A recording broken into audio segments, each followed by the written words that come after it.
Bismillahirrahmanirrahim. Assalamualaikum warahmatullahi wabarakatuh. Assalamualaikum warahmatullahi wabarakatuh. أعوذ بالله من الشيطان الرجيم. وبدا لهم سيئات ما كسبوا وحاق بهم ما كانوا به يستهزئون. فإذا مس الإنسان ضر دعانا ثم إذا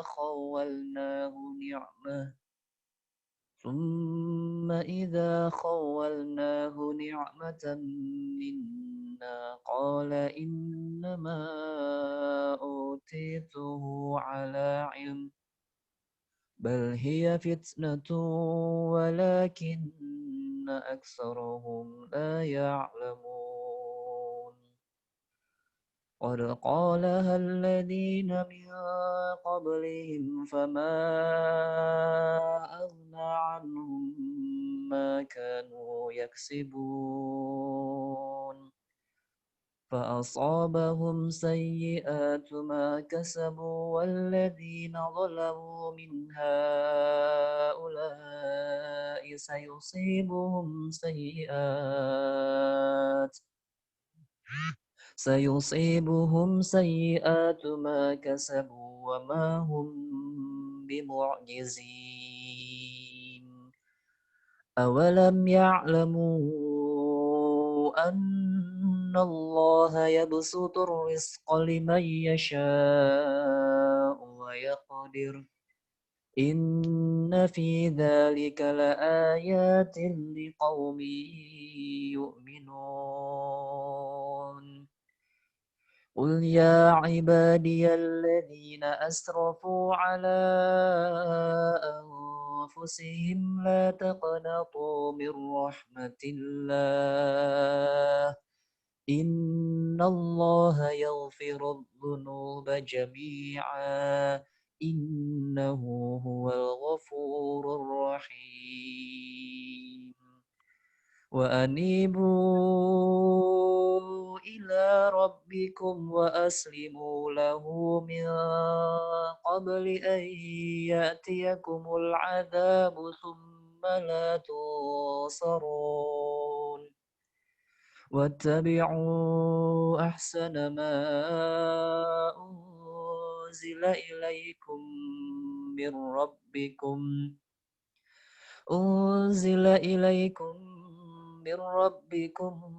من قبل أن يأتيكم العذاب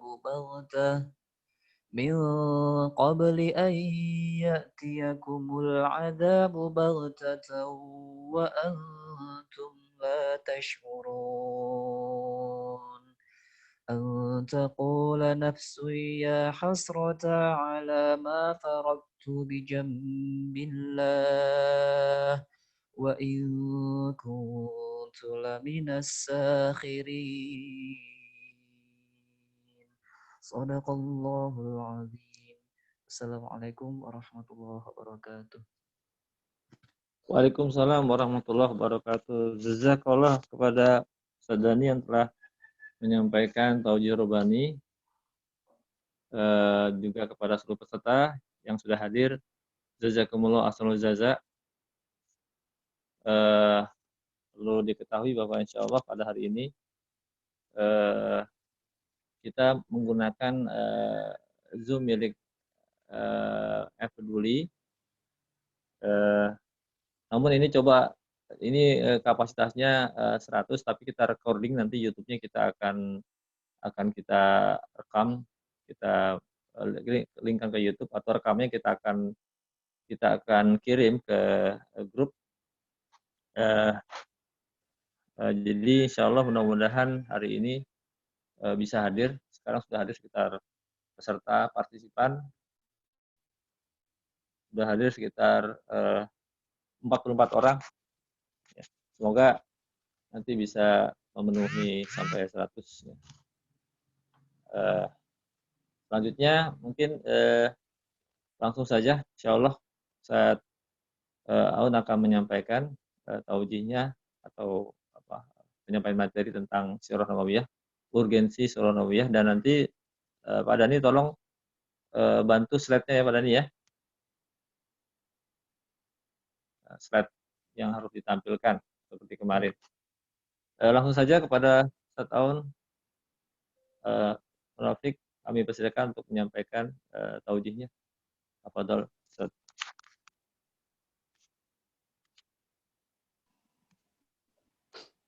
Jazakumullah khair. Assalamualaikum warahmatullahi wabarakatuh. Waalaikumsalam warahmatullahi wabarakatuh. Alhamdulillah, nahmaduhu wa nasta'inuhu wa nastaghfiruh wa na'udzu billahi min syururi anfusina wa min sayyiati a'malina. May yahdihillahu fala mudilla lahu wa may yudlil fala hadiya lahu. Asyhadu an la ilaha illallah wa asyhadu anna Muhammadan abduhu wa rasuluh. Allahumma salli ala sayyidina Muhammadin wa ala alihi wa sahbihi ajma'in. Amma ba'd. Qala Allah Ta'ala fi kitabil karim, a'udzu billahi minasy syaithanir rajim. Laqad kana lakum fi Rasulillahi uswatun hasanah liman kana yarjullaha wal yawmal akhir wa dzakarallaha katsira. Shadaqallahul adzim. Alhamdulillah, pagi hari ini kita ulangi lagi kajian yang kemarin ada kendala teknis. Mudah-mudahan hari ini lancar dan ya, tidak ada kendala teknis ya, karena memang nampaknya kemarin memang ada gangguan secara umum katanya di Jakarta. Ala kulli hal, alhamdulillah ya, mudah-mudahan apa yang kita lakukan kemarin juga dicatat oleh Allah Subhanahu wa taala sebagai ibadah kita kepada Allah Subhanahu wa taala.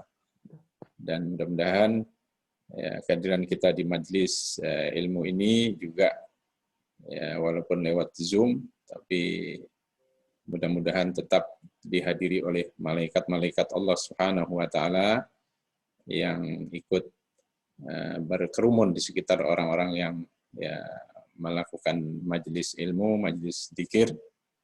Dan karena itu seharusnya memang ya bukan hanya di kajian ini saja, ya di kajian apapun yang kita ikuti, setiap pengajian lewat Zoom ini, kalau kita ikut kajian Zoom di rumah, karena dihadiri oleh para malaikat Allah Subhanahu wa taala, maka sebaiknya kita berpakaian dengan pakaian yang baik. Ya, terutama ibu-ibu, ya, jangan sampai hadir di Zoom karena mungkin nggak terlihat gambarnya, ya, tidak diperlihatkan gambarnya di Zoom, tapi di rumah dihadiri oleh malaikat-malaikat Allah Subhanahu wa taala, sehingga kita harus tetap menjaga adab kita kepada makhluk Allah yang sangat mulia itu. Ya, demikian.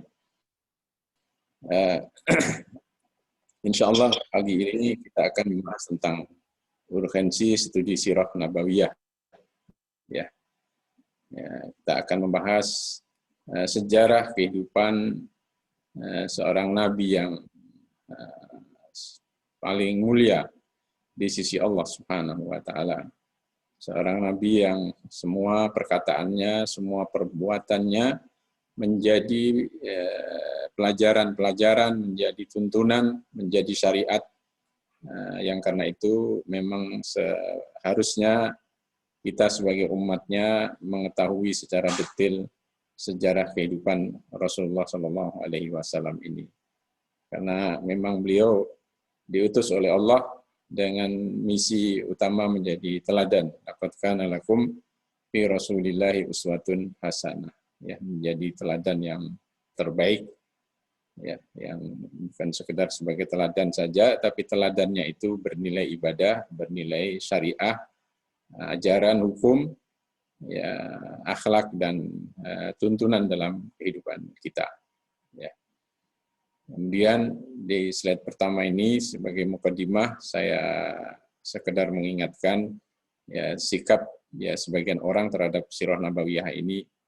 Ya, sebagiannya menganggap sirah nabawiyah itu tidak penting sehingga tidak pernah mengkajinya. Ini adalah satu kesalahan, karena di dalam sirah ini kita bisa mendapatkan banyak pelajaran, banyak inspirasi, banyak motivasi, dan ya banyak mendapatkan semangat, spirit dari ajaran-ajaran Islam itu justru kita dapatkan dari studi kita tentang sirah nabawiyah ini. Kalau kita tidak mengkajinya, maka kita akan banyak kehilangan hikmah-hikmah itu. Di sisi lain ada juga orang yang ya berlebihan atau hanya fokus membaca riwayat dalam bentuk narasinya dari lahir sampai beliau wafat dan dibaca mungkin hanya 1 jam selesai. Ini juga ya tentu sikap yang baik, tetapi ya harus ditingkatkan. Ya harus ditingkatkan ya dalam bentuk yang ketiga, mengkaji dan mengambil inti pelajarannya, karena memang di situlah ya, sirah nabawiyah itu harus dikaji, kemudian diambil pelajaran-pelajarannya untuk diterapkan dalam kehidupan kita sehari-hari ini, karena apa yang dulu pernah dihadapi oleh Rasulullah SAW ya itu sudah sempurna, sudah lengkap, dan kemudian itu bisa kita jadikan referensi, acuan untuk menghadapi berbagai situasi yang kita hadapi di saat ini dan sampai kapanpun. Masalah-masalah yang dihadapi oleh umat Islam akan bisa ditemukan padanannya, teladannya pada sirah nabawiyah. Karena Rasulullah SAW sebagai Nabi yang terakhir mencontohkan berbagai persoalan kehidupan ini secara lengkap. Berikutnya Pak Dani. Kemudian yang kedua, untuk menggambarkan tentang pentingnya sirah nabawiyah ini, saya kutipkan beberapa pernyataan dari pertama dari generasi anak-anak sahabat atau cucu sahabat. Ya. Pertama adalah Ismail bin Muhammad bin Sa'ad bin Abu Waqqas. Ya, Abu Waqqas ini seorang sahabat, ya, punya anak namanya Muhammad, kemudian cucunya namanya Ismail. Ya, dia menuturkan pengalamannya. Ya, Kana abi yu'allimuna maghazi Rasulillah sallallahu alaihi wasallam. Dulu ayahku mengajarkan kami peperangan-peperangan Rasulullah SAW. Wa yaqul, sambil mengatakan, ya bunayya, hadhihi ma'asiru abaikum fala tudayyi'u dzikraha. Wahai anakku, ini adalah kemuliaan ya nenek moyangmu. Fala tudayyi'u dzikraha, jangan kamu lupakan. Ya, jangan kamu tidak mempelajarinya, ya, karena ini adalah sumber kemuliaan nenek moyang kamu dulu, ya, atau bapak dan kakekmu dulu menjadi bangsa yang mulia itu karena berjuang bersama Rasulullah SAW. Kemudian perkataan Zainul Abidin Ali bin Al-Husain, ya, ini cucunya Ali bin Abi Thalib. Ya. Kunna nu'alamu maghazi Nabi wa sarayahu kama nu'alamu as-surah minal Qur'an. Kami dulu diajari peperangan-peperangan dan syariah-syariah Rasulullah SAW itu, artinya sirah nabawiyah, seperti kami diajari surat dari Al-Quran, ya, salah satu surat Al-Quran. Jadi dihafal, diambil pelajarannya, diambil hikmahnya, dan kemudian didiskusikan bersama para sahabat. Ya. Kemudian perkataan Ibnu Katsir, ya, beliau mengatakan, fa innahu la yajmulu bi ulil ilmi imalu ma'rifatil ayyam an-nabawiyah wa tawarikh al-islamiyah. Tidak sepatutnya orang berilmu itu mengabaikan ya, tentang sirah nabawiyah ini, ya, sejarah-sejarah Islam. Wa hiya mustamilun ala ulumin jammah. Padahal sirah nabawiyah ini memuat ya, banyak ilmu, wa fawaid muhimmah, dan pelajaran-pelajaran penting. La yastaghni alimun anha. Seorang alim sangat memerlukan sirah nabawiyah ini, wala yu'daru fil urubi minha, dan seorang alim yang menjauhi sirah nabawiyah itu tidak dimaafkan. Ini Imam Ibnu Katsir, dan karena itu beliau pun punya satu buku besar khusus membahas sirah nabawiyah di samping tafsir Ibnu Katsir yang sudah sangat populer.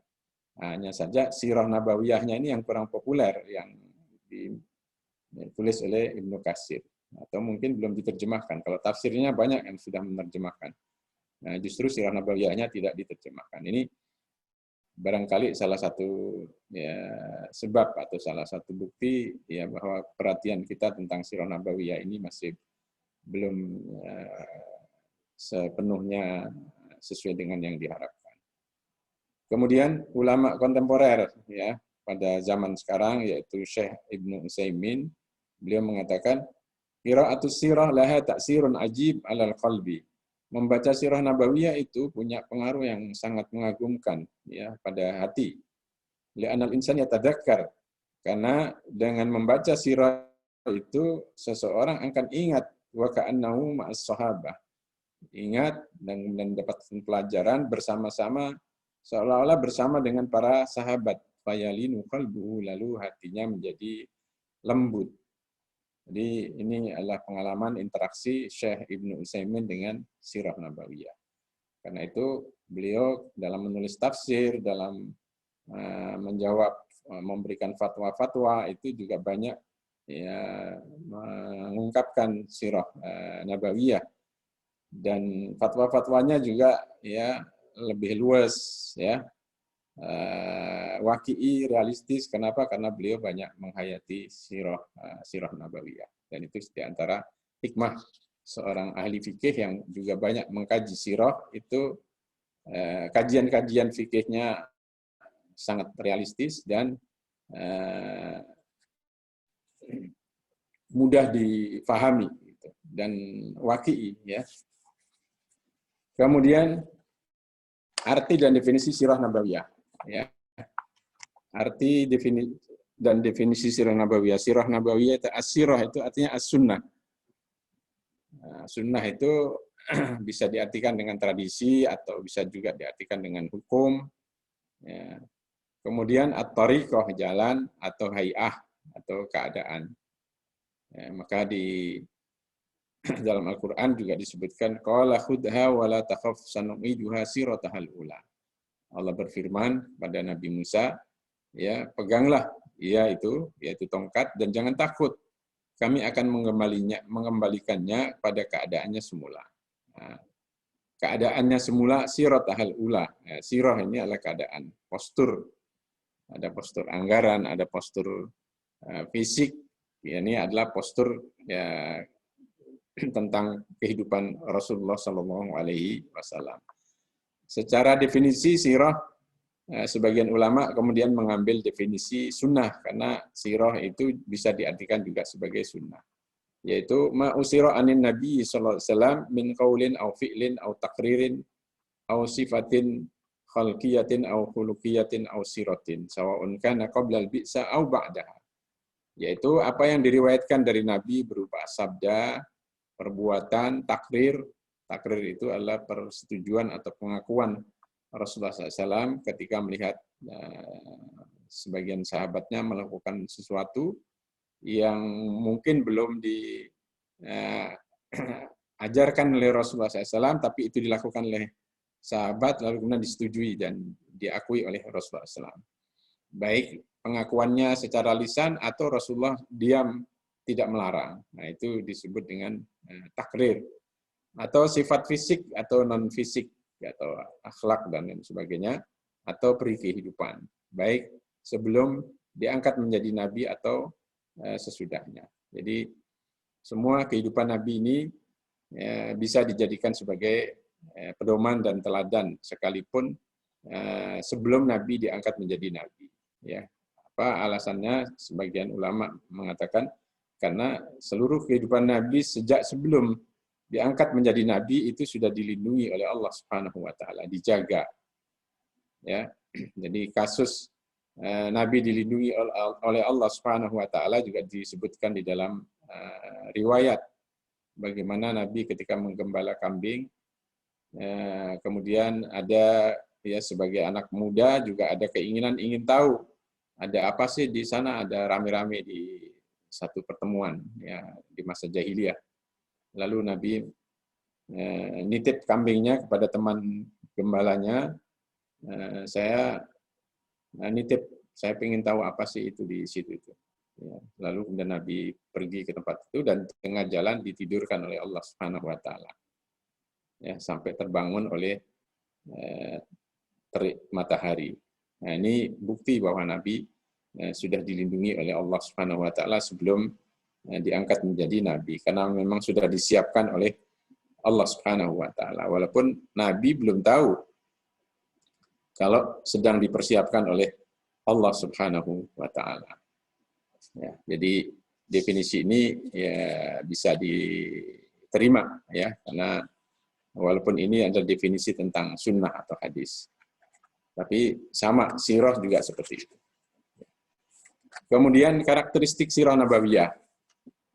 Ya, karakteristik sirah nabawiyah pertama adalah rabbaniyatul masdar. Ya, bersumber dari Allah Subhanahu wa taala. Karena wa ma yantiqu anil hawa in huwa illa wahyun yuha. Jadi semua perkataan, perbuatan, sikap-sikap yang diambil Nabi, tindakan, ya, menyikapi peristiwa, menyikapi orang Quraisy dan lain sebagainya, ya, itu semua adalah berdasarkan pada wahyu yang diberikan oleh Allah Subhanahu wa taala kepada Rasulullah sallallahu alaihi wasallam. Ya. Sehingga boleh dikata ya sirah nabawiyah ini adalah rabbaniyatul masdar, ya, sumbernya dari Allah Subhanahu wa taala. Yang kedua, as-subut was-sihah.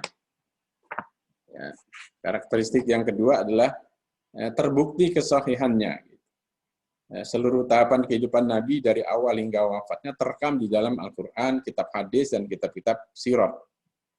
Di dalam Al-Quran bahkan saat-saat menjelang kelahiran Rasulullah SAW itu ada satu peristiwa yang kemudian para sahabat itu, ada para ahli sirah itu atau ahli sejarah menjadikan ini sebagai tanda kelahiran, tahun kelahiran Nabi.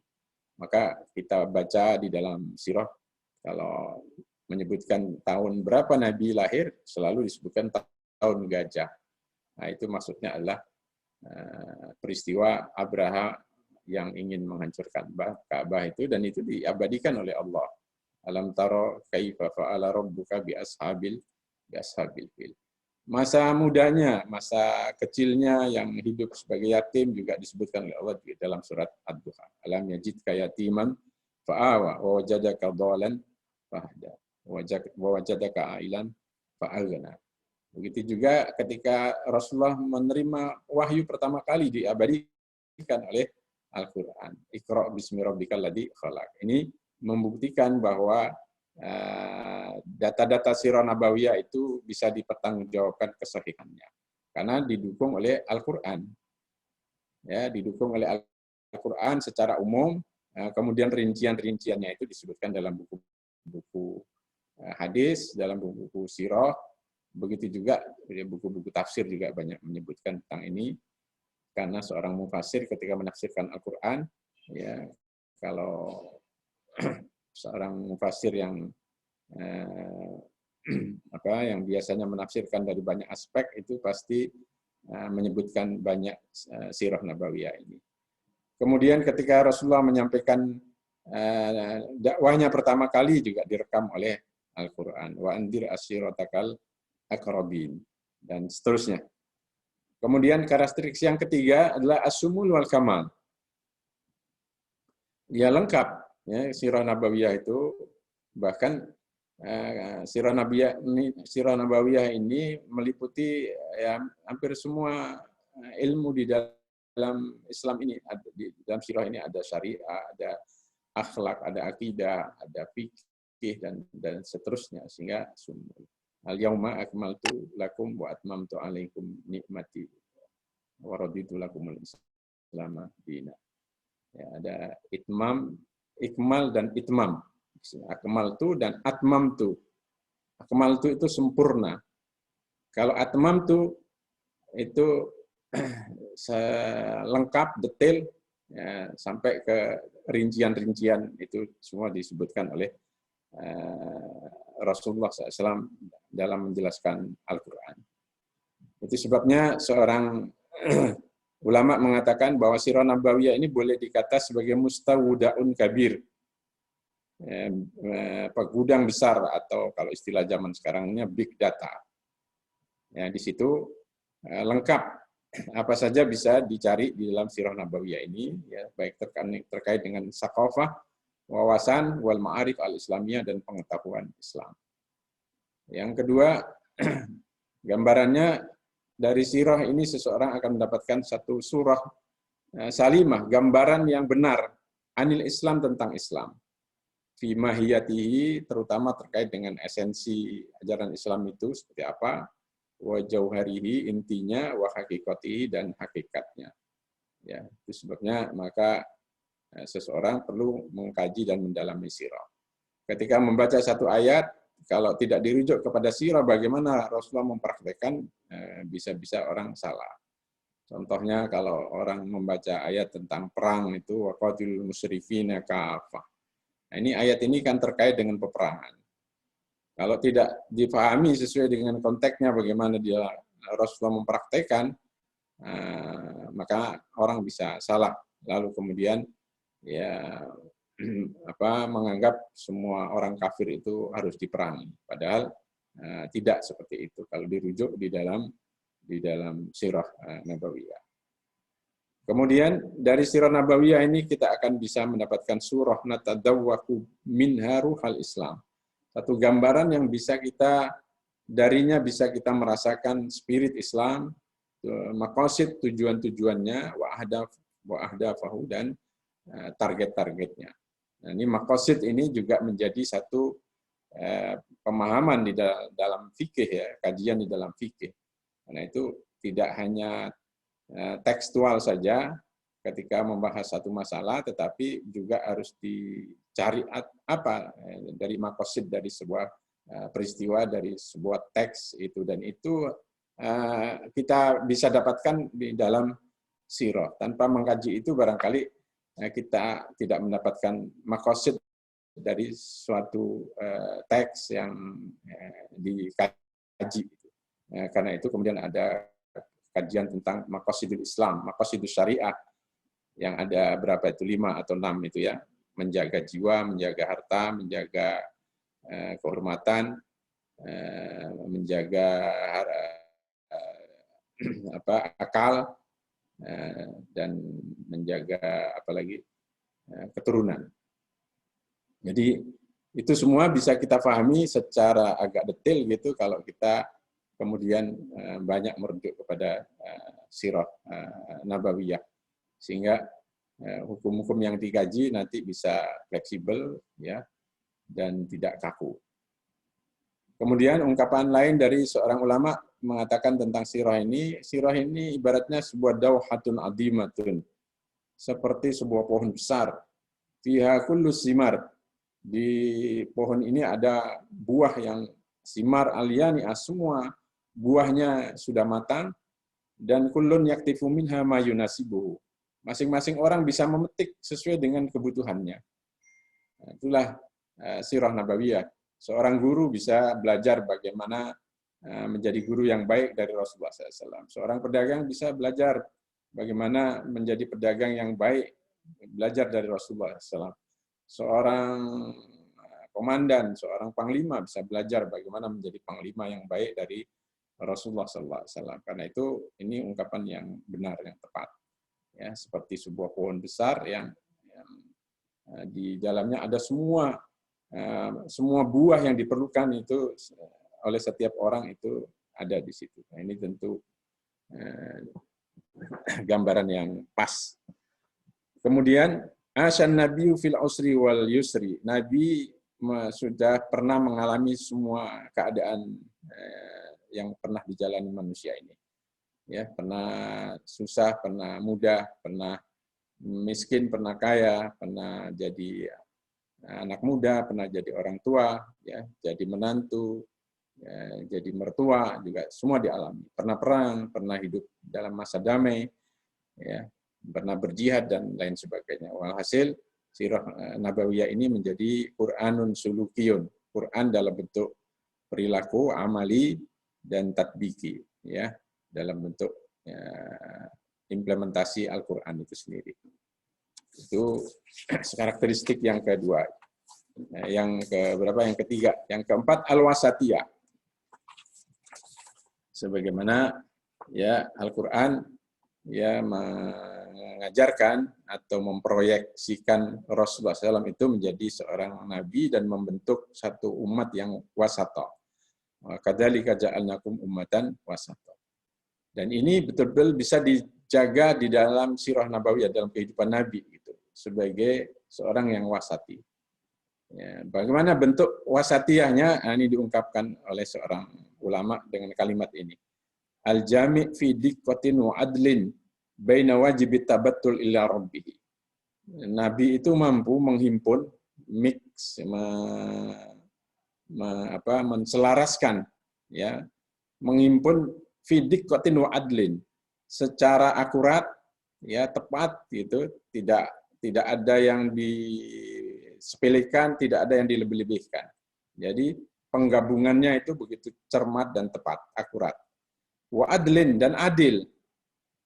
Ya, baina wajibit tabattul ila rabbih, antara kewajiban untuk tabattul ila rabbih, beribadah kepada Allah Subhanahu wa taala, wa wajibul mu'asyarah al-faqaha al-latifah, dan kewajiban berinteraksi secara menyenangkan, ya, secara ceria gitu, dan lemah lembut ma'a ahli, bersama keluarganya, wa ashabi, dan para sahabatnya. Barangkali ini hanya dimiliki oleh Nabi Shallallahu Alaihi Wasallam. Biasanya kalau tokoh lain, kalau tokoh militer, ya biasanya ya, tindakan-tindakan militeristiknya yang dominan. Kalau Nabi tidak, walaupun perang berkali-kali, ya lebih dari berapa kali itu beliau perang, lebih dari 15 kali. Ya, bahkan bisa jadi sampai 25 kali beliau berperang atau memberangkatkan pasukan, itu kalau dalam catatan sejarah itu.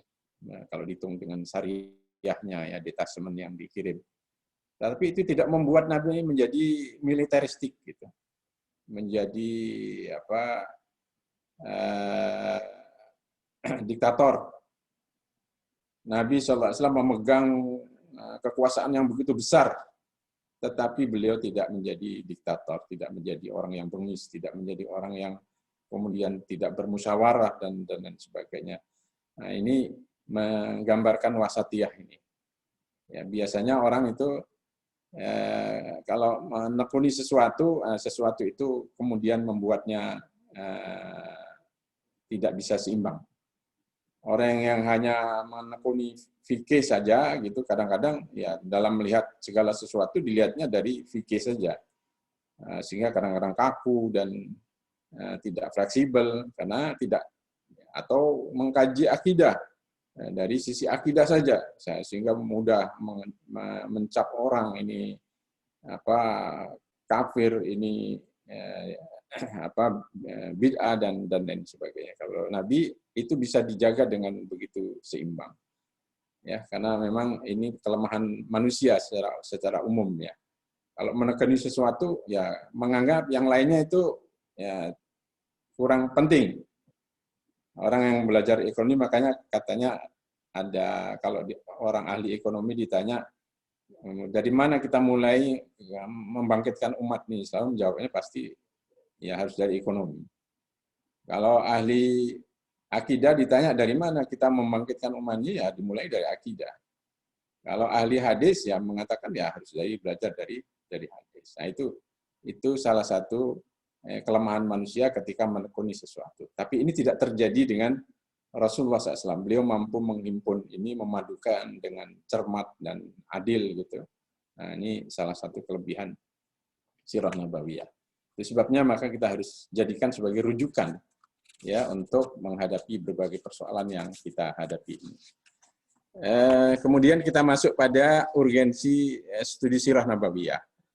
Dalam hal ini saya sebutkan beberapa aspek, yaitu pertama urgensi studi sirah nabawiyah dari aspek agama, yang kemudian kesimpulannya dari kalau kita kaji dari sisi ini, maka kita akan mendapatkan bahwa dalam penyampaian agama ini Rasulullah SAW sudah menunjukkan, mencontohkan satu manhaj dakwah yang sempurna sesuai dengan kesempurnaan agama itu. Maka ini penting diungkapkan dalam salah satu ayat itu tentang syir'atan wa minhaja, ya. Likullin ja'alna minhum min syir'atan wa minhaja. Masing-masing kami berikan syariat dan kami berikan minhaj, yaitu cara bagaimana mengaplikasikan syariat itu. Nah, dari sisi inilah kita lihat ya bagaimana Rasulullah mencontohkan tahapan-tahapan dakwah atau marahil ad-da'wiyah itu. Dan marhalah dakwah ini ya tentu tetap harus menjadi rujukan bagi kita dalam berdakwah, dalam menyampaikan Islam ini kepada umat manusia. Ya, dan ya sangat logis kalau kemudian manhaj dakwah yang bertahap ini dicontohkan oleh Rasulullah Shallallahu Alaihi Wasallam, karena Al-Quran sendiri juga mencontohkan itu. Ya, dan ini juga tetap bisa kita aplikasikan dalam kehidupan kita. Kalau kita menghadapi seseorang yang mau masuk Islam, tentu kita tidak langsung memberikan ajaran-ajaran yang berat. Ya, jangan orang baru mau masuk Islam langsung kamu besok harus sunat. Itu menakutkan. Ya, saya pernah punya pengalaman waktu itu menerjemah teman kalau nggak salah di Australia atau di mana itu di Jerman, saya lupa. Ada seorang bule yang mau masuk Islam, tapi dia membayangkan beratnya Islam itu diantaranya, boleh nggak kalau saya masuk Islam, tapi saya nggak harus bangun pagi itu, karena saya bertetangga dengan orang Islam, setiap pagi jam pagi banget gitu, katanya dia sudah bangun gitu, saya dengar air dia buka keran dan sebagainya, boleh nggak? Ya bisa saja nanti bertahap. Saya bilang, oh kalau begitu, kalau memang boleh itu saya sekarang saja saya syahadat katanya. Waktu itu kemudian kita syahadatkan. Ini ya saya melihat merujuk pada bagaimana Rasulullah SAW itu juga bertahap, atau juga Islam mengajari kita bertahap dalam menerapkan hukum-hukum Islam ini. Ya khamr saja diharamkannya di Madinah. Jilbab juga diwajibkannya di Madinah. Sehingga ini juga tetap masih bisa kita jadikan acuan dalam kita menyampaikan ajaran Islam ini. Kemudian yang kedua, kalau kita lihat dari tahapan dakwah yang pernah dilalui Rasulullah SAW, sejak dari awal itu diantaranya fokus pada aspek akidah dan akhlak. Ya, jadi karena ini sesuatu yang menjadi fondasi. Gitu. Orang itu sebelum diajak untuk melaksanakan hukum-hukum Islam yang lainnya, tentu harus diberikan dasar yang kuat untuk kemudian bisa menerima semua itu. Dan itu adalah akidah. Dan kenapa akhlak? Ya karena akhlak ini menjadi barometer dan ukuran utama yang bisa dilihat oleh orang. Ya karena itu Islam juga mementingkan akhlak ini sejak dari awal. Sejak dari masa-masa dakwah di masa Mekah. Bahkan Rasulullah sebelum menjadi Rasul dikenal sebagai Al-Amin, orang yang terpercaya, dan itu adalah akhlak. Nah ini disebutkan oleh Aisyah, ya di antara surat yang pertama kali turun itu adalah Al-Mufassal. Di dalamnya disebutkan tentang surga dan neraka. Hingga ketika orang-orang sudah cenderung kepada Islam, kalimatnya idza saban nas ilal Islam. Sabah itu sudah gandrung gitu, sudah lari membutuhkan Islamnya itu sudah begitu kuat, ya. Maka baru nazal halal wal haram. Baru turun halal dan haram. Ini adalah pengamatan, ya, dan pengalaman, penglihatan yang dirasakan oleh Ummul Mukminin Aisyah radhiyallahu anha. Kalau sejak dari awal diturunkan la tasarbul khamra, la qalu la nada'ul khamra abada. Ya, kalau sejak dari awal sudah diperintahkan jangan minum khamr, apalagi mereka sedang kecanduan minuman itu, pasti mereka akan mengatakan kami nggak akan meninggalkan khamr ya, untuk selamanya. Atau walau nazala la taznu, atau kalau sejak dari awal turun ayat jangan kamu berzina, laqalu la nada'u zina. Ya, karena ini fenomena masyarakat yang secara umum. Tapi sebelum sampai ke situ tentu harus dikuatkan akidahnya. Ya, karena itu ya, kemudian akidah ini menjadi bagian yang sangat penting untuk dijadikan fokus. Dan bukan hanya di masa awal, di masa Madinah pun akidah tetap menyertai semuanya. Dua hal ini, akidah dan akhlak, itu menyertai semua ibadah. Ya, di dalam sholat ada ibadah, ada akidah, ada akhlak dan lain sebagainya. Ya, karena itu kita lihat di slide berikutnya.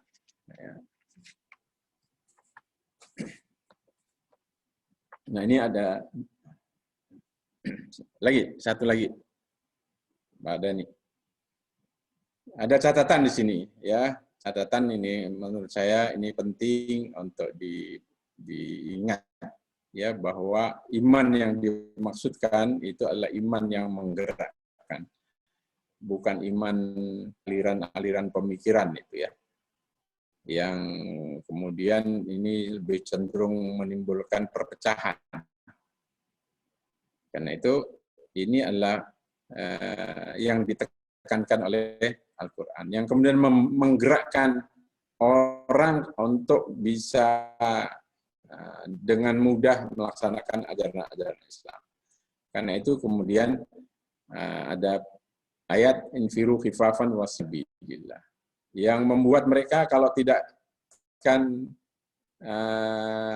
kesempatan untuk bisa berjihad, mereka menangis sedih karena tidak bisa berkontribusi untuk Islam. Dan ini adalah akidah, ya, iman yang dibentuk oleh Rasulullah SAW pada para sahabatnya. Kalau kajian-kajian keimannya bersifat teoritis dan kemudian terlibat dalam konflik teoritis yang tidak produktif bagi umat Islam. Karena itu harusnya ketika kita membahas akidah atau Islam ini lebih pada menekankan Islam, akidahnya itu atau imannya itu adalah iman yang kemudian mampu menggerakkan seseorang, memotivasi seseorang untuk melaksanakan, ya, artinya kekuatan hingga mengalahkan semua hambatan dan mengatasi semua kekurangan sarana material dan jumlah personil.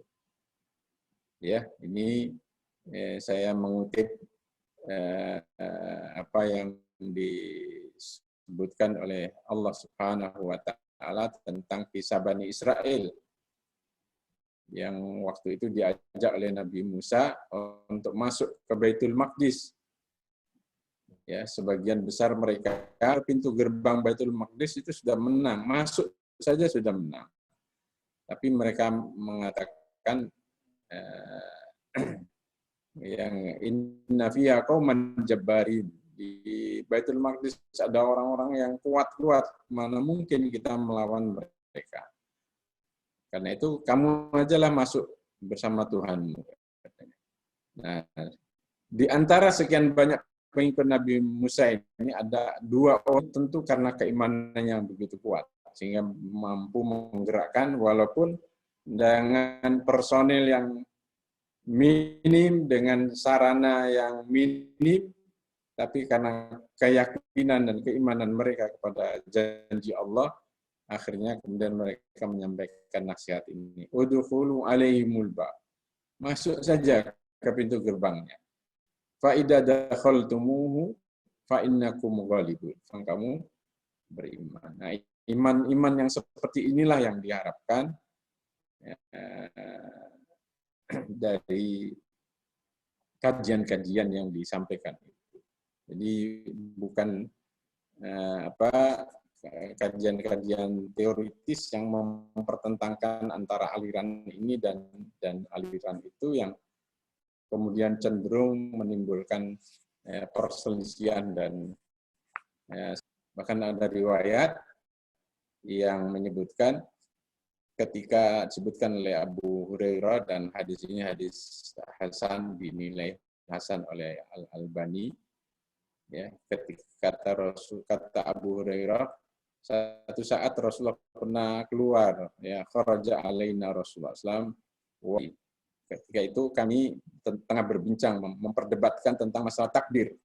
Kemudian Rasul keluar dan mendengar kami berdebat tentang itu. Lalu kemudian wajah Rasulullah SAW merah, beliau merah, sambil mengatakan, dengan cara seperti ini umat-umat terdahulu dibinasakan oleh Allah Subhanahu wa Ta'ala. Artinya perdebatan-perdebatan yang kemudian menimbulkan perpecahan hati dan sebagainya itu dilarang oleh Rasulullah Shallallahu Alaihi Wasallam. Ya. Kemudian slide berikutnya tentang rahasia keagungan Rasulullah SAW. Jadi dua hal ini menjadi rahasia keagungan Rasulullah, yaitu akhlakul fadilah dan kedua hasanah. Dari sisi akhlak, kalau kita perhatikan, ya semua ibadah itu hasilnya adalah akhlak. Salat, inna sholata tanha 'anil fahsya'i wal munkar.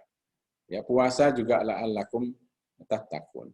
Zakat juga ya tutahhiruhum wa tuzakihim biha, membersihkan dan mensucikan mereka. Semua ya kalau kita perhatikan dari ibadah-ibadah ini yang diharapkan ya outputnya itu adalah akhlak. Ya, karena akhlak ini menjadi apa? Di sini disebutkan akhlak itu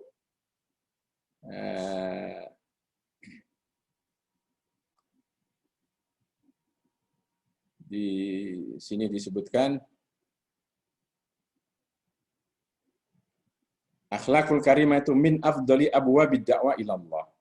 Ya, akhlak yang baik ya, contoh yang baik, akhlak yang baik itu termasuk pintu dakwah yang paling baik, yang paling utama dan paling efektif itu untuk menyampaikan dakwah kepada manusia, wa ta'rifun nas bihadzal-din, dan mengenalkan manusia tentang agama ini.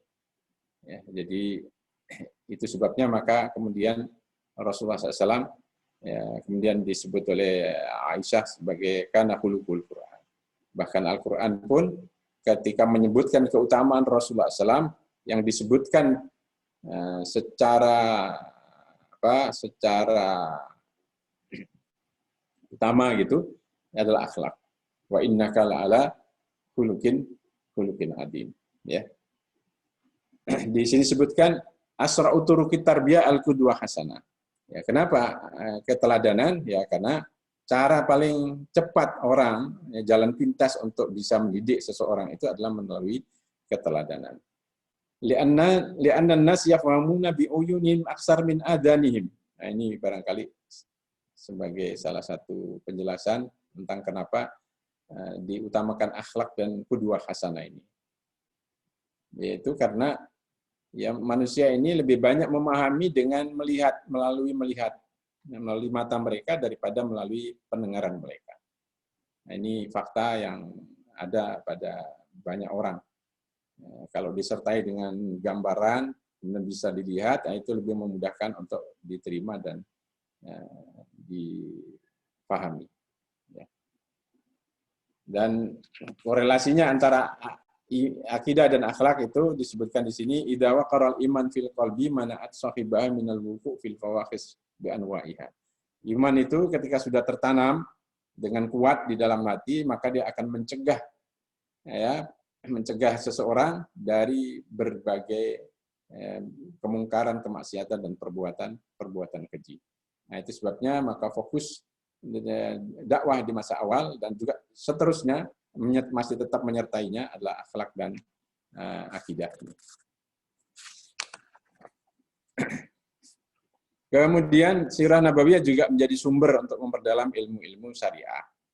Ya, karena itu ya, dan ini seperti kemarin saya sampaikan, alhamdulillah kita sudah banyak dibantu oleh para ulama ya yang menulis ketika menafsirkan ayat Al-Quran itu juga bahkan saya punya beberapa jilid buku itu tafsir Al-Quran bisirah nabawiyah. Ya. Jadi fokusnya menafsirkan Al-Quran dari perspektif sirah nabawiyah. Tentu ini akan sangat membantu kita melengkapi tafsir-tafsir dari aspek yang lain. Jadi ini juga menunjukkan pentingnya sirah nabawiyah. Kemudian juga bisa mengetahui nasih mansuh, sebab turunnya ayat dan lain sebagainya. Nah, itu sebabnya maka Syekh Utsaimin menyebutkan, ya, kata beliau, kullama kana al-insan akhras ala ma'rifati siratin nabi wa khulafa'ir rasyidin kana aqrab lil haqqi. Kata beliau, orang yang memperhatikan sirah nabawiyah, ya dan khulafa'ur rasyidin, dia akan lebih dekat kepada kebenaran. Artinya dia lebih layak untuk memiliki pemahaman yang benar tentang Islam ini. Artinya kalau tidak dilengkapi dengan sirah nabawiyah, ya pemahaman kita itu bisa juga kurang, ya, karena akan banyak ilmu yang kemudian tidak digunakan untuk memahami Islam ini. Kemudian yang penting lagi juga mengetahui beratnya perjuangan Nabi dalam menyampaikan agama ini dan kesabarannya. Ya, biasanya kalau orang tidak menghayati satu perjuangan kemudian akan menyepelekan. Karena itu begitu membaca sirah nabawiyah, kita tahu betapa jasa Nabi kepada kita. Kemudian urgensi studi sirah nabawiyah dari aspek sosial. Ya. Mengetahui cara Nabi berinteraksi dengan orang-orang kafir dan kesabarannya dalam menghadapi gangguan mereka. Yang kemudian diungkapkan dalam satu kata oleh seorang ulama, ya, cara Nabi berinteraksi dengan orang kafir itu adalah thariqatus sabirin, yaitu cara orang-orang yang bersabar, ya. Dan ada banyak ayat yang memerintahkan Nabi agar bersabar. Fasbir inna wa'dallahi haqqun wa la yastakhifannakal ladina la yuqinun. Maka bersabarlah kamu, sesungguhnya janji Allah benar, dan sekali-kali janganlah orang-orang tidak meyakini kebenaran ayat-ayat Allah itu menggelisahkan kamu. Ya, kita bisa lihat bagaimana Rasulullah mempraktikkan ayat ini, menyampaikan Islam dengan penuh kesabaran, ditolak oleh Abu Jahal, tapi Nabi tidak merespon, meladeni penolakan itu. Ya, dan itu kasus yang populer, ya, di masa-masa awal ketika turun fasda bima tu'mar wa andir ashiratakal aqrabin, itu Nabi langsung mengumpulkan kerabatnya, tokoh-tokoh Quraisy, dia undang makan di rumah.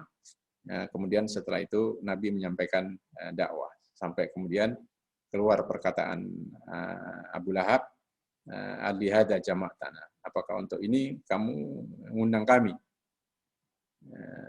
Kemudian dia mencela Nabi, tapi kalimat celaannya itu tabban laka ya Muhammad, katanya, celaka kamu Muhammad. Tapi Nabi tidak membalas, tetap sabar, dan akhirnya berbuah kesabarannya ini, ya, kesabaran Nabi SAW ini kemudian mendapatkan pembelaan dari Allah Subhanahu wa taala dengan turunnya surat Tabbat Yada Abi Lahab, ya. Kemudian secara sosial saya kutipkan di sini kasus, walaupun ini kasus pribadi, tetapi ini mencerminkan bagaimana pendekatan Nabi dengan para sahabatnya berinteraksi secara sosial. Yaitu satu hadis yang mengatakan man akala lahma juzur falyatawadda. Siapa yang makan daging unta hendaklah dia berwudu. Jadi ada sebab urutnya. Yang ini menggambarkan bagaimana Nabi, ya, dalam berinteraksi dengan sahabatnya itu juga berusaha tidak menyakiti mereka, bahkan menyelamatkan mereka, menyelamatkan air muka mereka, gitu. Tidak mau mempermalukan. Hadis ini berlatar belakang pada peristiwa ketika ada undangan makan, ya, kemudian para sahabat makan semuanya, ya, perbaikan gizi barangkali, makan daging unta, ya, undangannya makan daging unta. Kemudian setelah itu mereka selesai undangan, kemudian langsung ke masjid menunggu sholat maghrib. Ya, begitu nunggu sholat maghrib masih agak lama, tiba-tiba di barisan terdepan itu mencium bau gas, ya, ada yang kentut. Setelah ditunggu beberapa menit oleh Rasulullah SAW, Rasulullah juga mencium bau itu. Ya, dilihat nggak ada yang keluar. Ya, sahabat sudah mulai saling melihat kiri kanan. Kemudian Rasulullah segera mengatasi situasi ini. Ya, Rasulullah SAW kemudian mengatakan, kalian tadi di undangan makan apa katanya? Kami makan daging unta ya Rasulullah SAW. Kalau begitu, man akala lahma juzur falyatawadda. Siapa yang makan daging unta, maka hendaklah dia berwudu. Akhirnya semua bubar semua, dan orang yang kentut tadi terselamatkan air mukanya. Dan sampai sekarang nggak diketahui itu siapa, dan tidak ada yang ngaku. Nah, inilah interaksi sosial Rasulullah SAW dengan para sahabatnya itu. Begitu juga kasus seorang wanita itu yang Masya Allah, ada di masa Nabi itu ada seorang wanita yang bertugas secara sukarela itu selalu membersihkan masjid, nyapu halaman, kalau kotor disapu. Ya. Kemudian satu saat wanita ini, nenek-nenek ini meninggal, dan para sahabat tidak memberitahukan kepada Nabi. Langsung dikubur tanpa memberitahukan Nabi. Nabi tahu setelah Nabi tidak melihat, yang biasanya nenek-nenek ini ada kok, hari ini nggak ada, kemana katanya. Ya Rasulullah, beliau sudah meninggal, sudah kami kuburkan. Masya Allah. Kemudian Rasulullah agak sedikit sedikit marah gitu. Fahalla adantumuni, kenapa kalian nggak memberitahu saya? Gitu. Rasulullah paham ini kenapa para sahabat tidak memberitahukan kepada Rasulullah. Para sahabat barangkali menganggap wanita ini nggak penting. Pertama, dia sudah tua, dia berkulit hitam, dan dia kerjaannya sebagai tukang sapu, sehingga nggak dianggap tidak perlu. Kalau begitu, mari kita ke sana, ke kuburannya. Dan kemudian Rasulullah mendoakan dengan sangat panjang sekali, Masya Allah.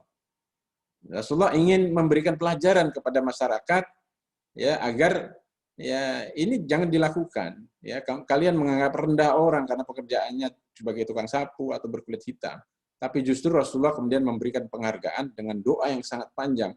Di dalam buku syarah tentang hadis ini, Rasulullah tidak pernah mendoakan seseorang di kuburan sepanjang itu. Dan ini untuk membalikkan persepsi yang salah tentang anggapan para sahabat yang meremehkan seorang tukang sapu tadi itu. Ini adalah interaksi sosial yang dicontohkan oleh Rasulullah Shallallahu Alaihi Wasallam.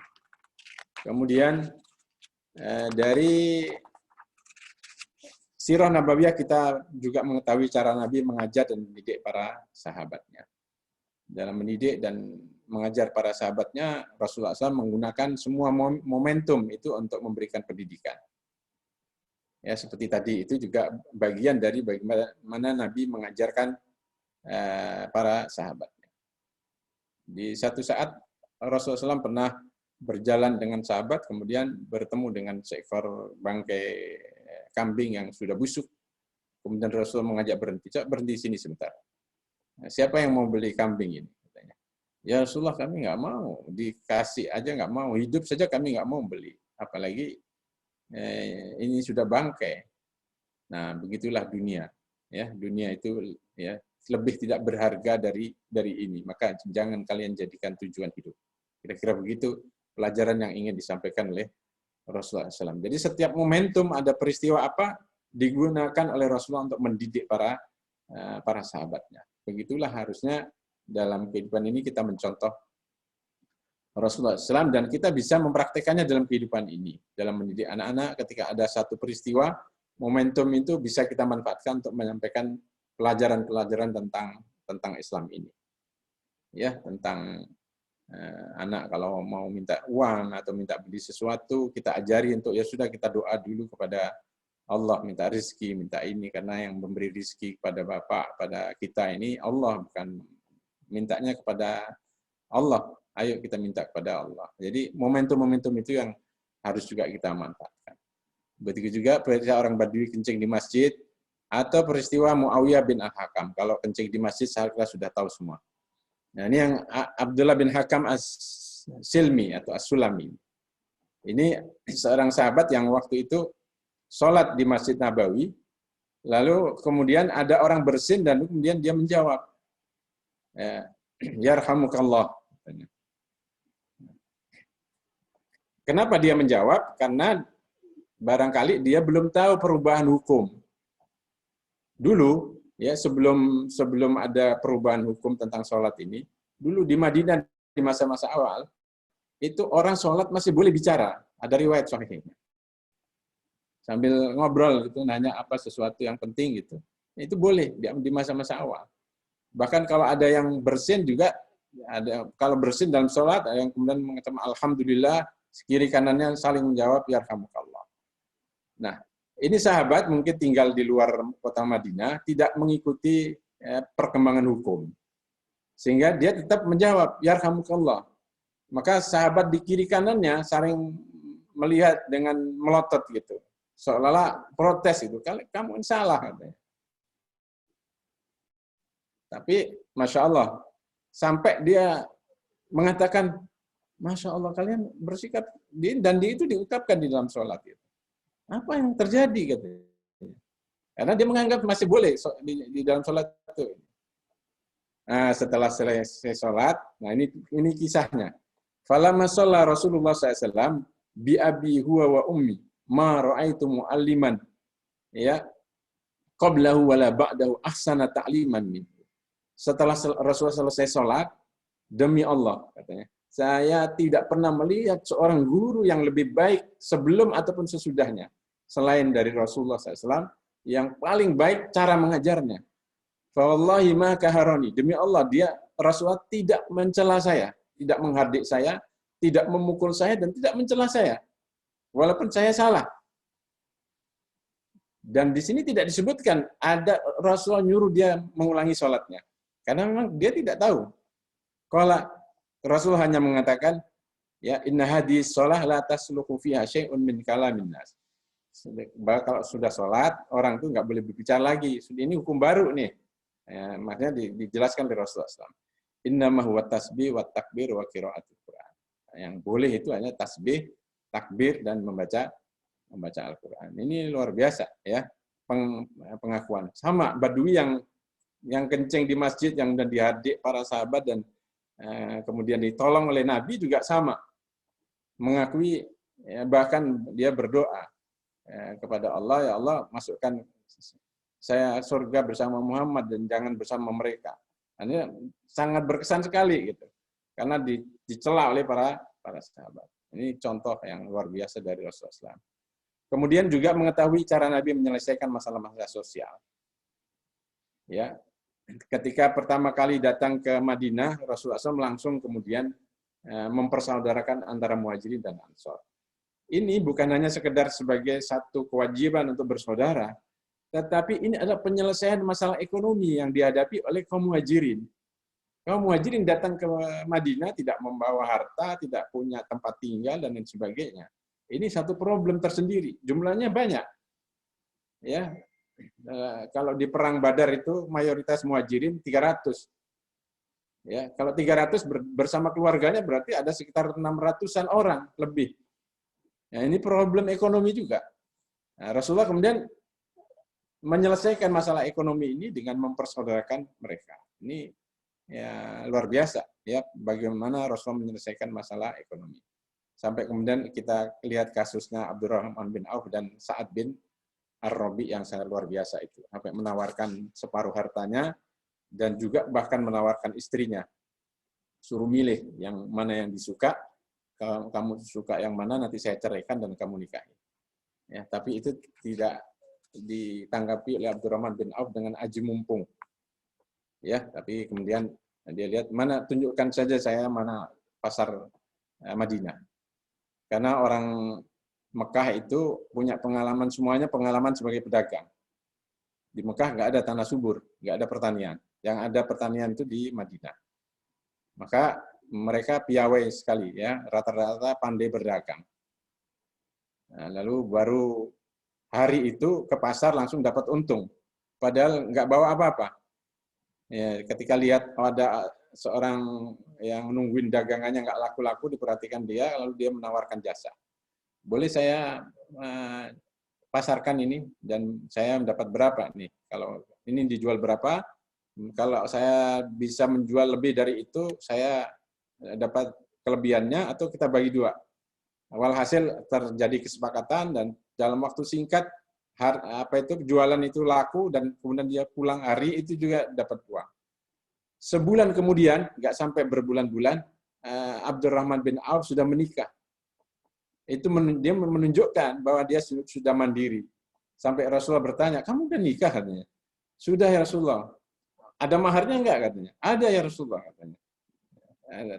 Artinya Rasulullah senang dan kemudian dia menjadi seorang pengusaha besar di Madinah. Ini penyelesaian ekonomi, kasus mu'akhad mempersaudarakan itu diantaranya menyelesaikan masalah-masalah sosial. Pertama masalah ekonomi, yang kedua masalah tempat tinggal.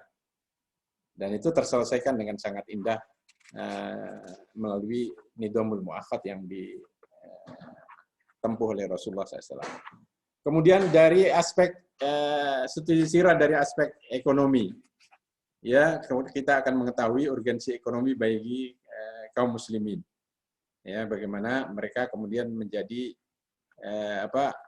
pengusaha-pengusaha yang sukses. Ya. Islam mewajibkan bekerja dan berusaha secara halal.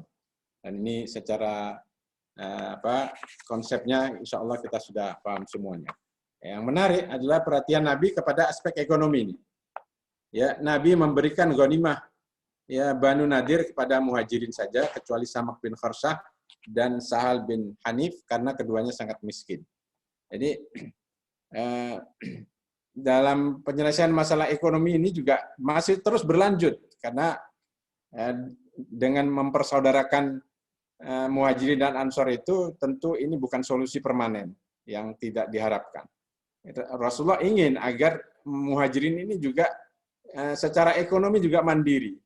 Maka kemudian pelan-pelan diberikan modal oleh Rasulullah SAW. Ketika mendapatkan ghanimah Banu Nadir, ya Banu Nadir ini Yahudi yang kemudian diusir oleh Rasulullah SAW, ya, itu ghanimahnya dibagi hanya kepada muhajirin, tidak diberikan kepada ansor. Tentu setelah bertanya.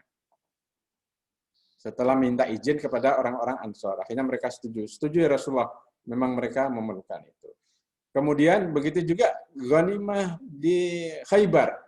Rasulullah SAW kemudian bertanya kepada orang-orang ansor. Ya, gimana ya ghanimah ini?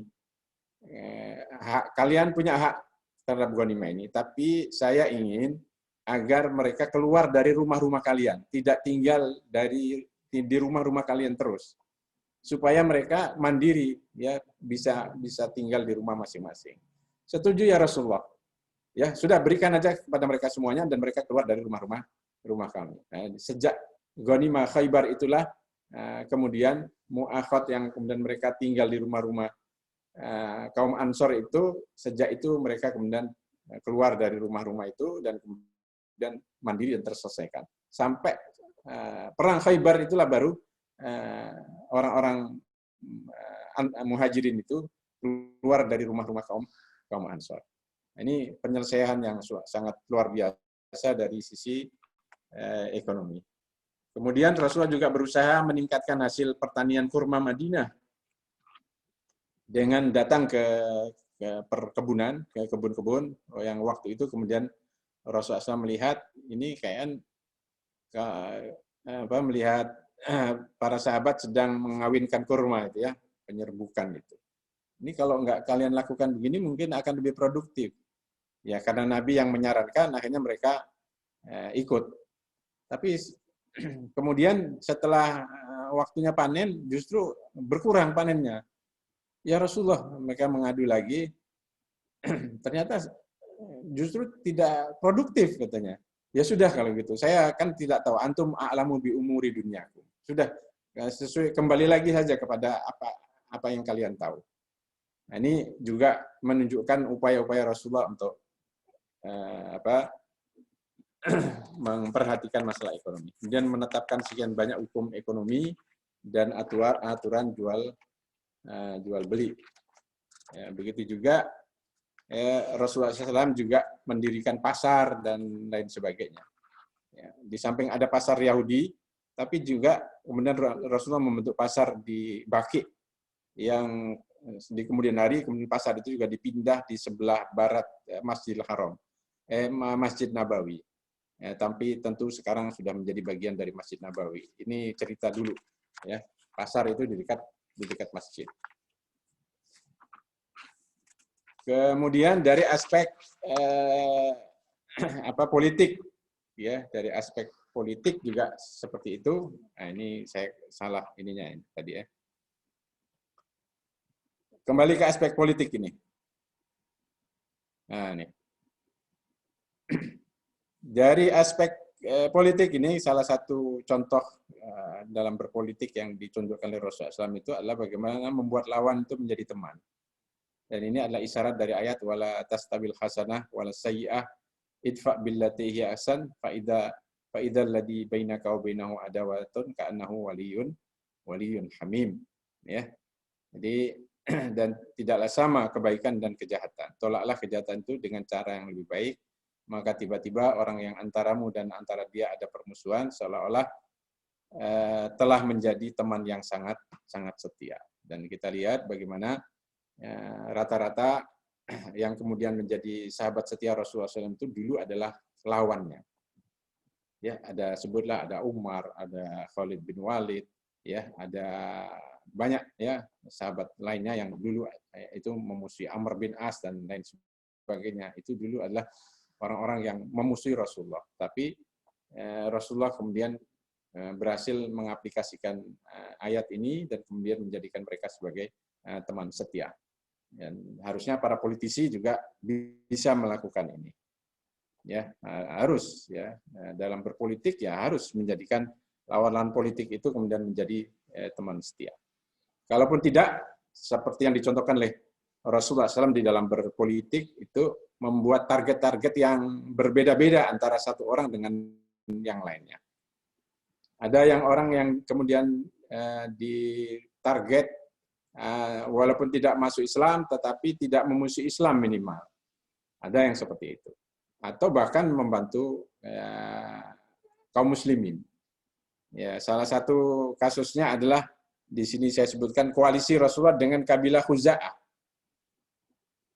Kabilah Khuza'ah itu setelah perjanjian Hudaybiyah, salah satu butirnya akan mengatakan, siapa yang bergabung dengan Muhammad silakan, siapa yang bergabung dengan Quraisy silakan. Akhirnya Khuza'ah mengumumkan bergabung dengan Rasulullah SAW dan Banu Bakar bergabung dengan Quraisy. Banu Bakar ini di luar suku Quraisy. Dan dia terlibat permusuhan dengan Khuza'ah. Nah, kemudian bergabung dan Rasulullah tidak langsung mendakwai mereka, mengajak mereka masuk Islam. Tapi tetap dibiarkan dalam kemusyrikannya, tapi berkoalisi dengan Rasulullah SAW sehingga mereka menjadi informan yang sangat bermanfaat bagi Rasulullah SAW. Karena itu Rasulullah banyak mendapatkan informasi tentang pergerakan Quraisy itu dari Khuza'ah ini, karena dia tinggal di sekitar kota Mekah. Ya, nggak jauh dari Mekah. Dan kalau ada informan yang kemudian menjadi informan Rasulullah SAW, selalu di belakangnya ada Al-Khuza'i. Ini menunjukkan bahwa dia berasal dari kabilah ini. Dan mereka masih musyrik, dibiarkan masih musyrik. Tapi ya, berkoalisi secara bagus dengan Rasulullah SAW. Dan ini politik. Dan ini benar dibiarkan. Bahkan kalau kita baca sejarah ya, tentang Fathu Mekah itu, kenapa kemudian Rasulullah SAW datang ke Mekah untuk membebaskan Mekah atas pengaduan Khuza'ah ini. Mereka diserang oleh Banu Bakar bersama dengan Quraisy ya, di malam hari dan mereka didolimi, melanggar perjanjian Hudaybiyah. Sejak itu kemudian mereka datang ke Madinah minta pertolongan Rasulullah SAW dan kemudian Rasulullah mengatakan sudah kalian akan ditolong. Saat itulah kemudian Rasulullah mengumumkan untuk segera bergerak ke Mekah membebaskan kota Mekah. Itu atas permintaan orang-orang musyrik, ya karena mereka didolimi oleh lawannya, oleh Quraisy. Nah, ini kalau dilihat dari kacamata sekarang kan ini adalah ya, pergerakan atau aktivitas politik gitu. Ya karena itu umat Islam tidak boleh alergi dengan politik. Begitu juga ketika Rasulullah datang pertama kali ke Madinah. Pertama kali datang ke Madinah, Rasulullah SAW menghadapi dua persoalan. Yaitu pertama, kabilah-kabilah yang masih musyrik di seputar kota Madinah. Yang kedua, menghadapi komunitas Yahudi. Ada Bani Nadir, Bani Quraidah, dan Bani Qainuqa. 3 komunitas Yahudi. Yang Rasulullah tahu, ya, orang Yahudi ini terkenal dengan karakter pengkhianatnya. Lalu untuk mengamankan Madinah sebagai basis teritori dakwah Rasulullah SAW, dan di situ Rasulullah akan mendirikan negaranya, maka Rasulullah harus mengamankan ini. Lalu apa yang dilakukan oleh Rasulullah SAW? Yang dilakukan oleh Rasulullah SAW kemudian mengikat perjanjian dengan kabilah-kabilah musyrik yang ada di sekitar Madinah, terutama kabilah-kabilah yang tinggal di jalur perdagangan Quraisy menuju ke Syam. Lalu diikat perjanjian tidak boleh saling menyerang dan tidak boleh membantu kalau ada pihak tertentu yang menyerang Madinah. Dan itu kemudian diikat oleh Rasulullah SAW. Selesai dengan dengan orang-orang musyrikin di sekitar Madinah, terutama di jalur perdagangan. Kemudian dengan Yahudi dibuat, ya, wasiqah Madinah, piagam Madinah. Di antara butir yang mengikat mereka adalah yang mengatakan, ya, orang Yahudi tidak boleh membantu, ya, Quraisy, ya, siapa saja yang menyerang Madinah. Kemudian Rasulullah SAW mengikat mereka dengan poin yang lainnya, dengan butir perjanjian yang lainnya, mengatakan Bani Qainuqa adalah satu entitas, satu komunitas tersendiri. Begitu juga Bani Nadir dan Bani Quraidah. Apa artinya ini? Ini berarti kalau ada salah satu di antara kabilah Yahudi melakukan pengkhianatan, lalu ditindak oleh Nabi, maka komunitas Yahudi yang lainnya tidak berhak, ya, memberikan bantuan. Ya, tidak boleh menolong mereka, membantu mereka. Dan itulah yang kemudian terjadi, satu persatu melakukan pengkhianatan dan ditindak oleh Rasulullah SAW, dan mereka tidak bisa memberikan bantuan karena terikat perjanjian. Nah, ini adalah contoh kecerdasan nabawiyah yang diajarkan oleh Allah kepada Rasulullah SAW di dalam berpolitik. Begitu juga saat perundingan perjanjian Hudaybiyah, ya, karena Rasulullah SAW menguasai peta politik, ya, peta lawannya, akhirnya bisa menyikapi masing-masing perunding yang datang itu dengan sikap yang tepat.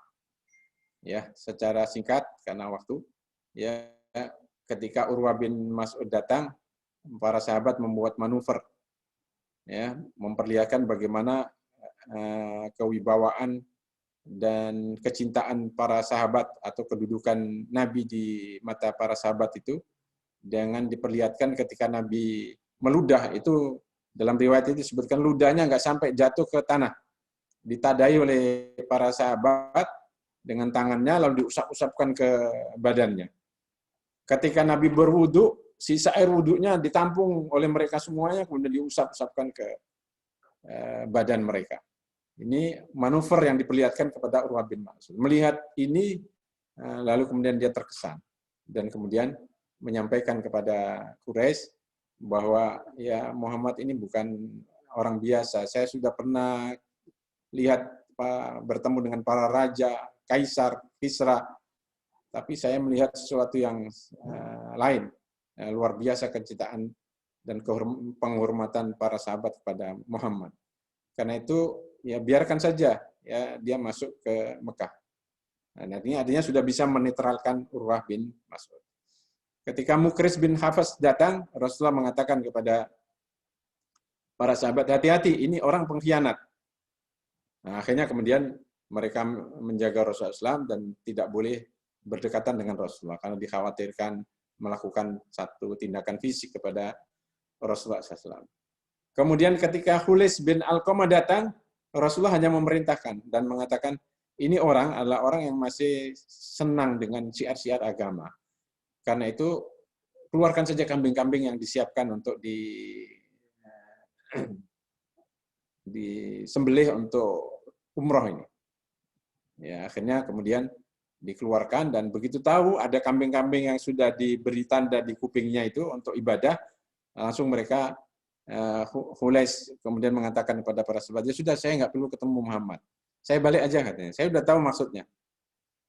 Nah, ini luar biasa. Ini kalau tidak tahu peta politik lawan, tentu tidak bisa bersikap seperti itu.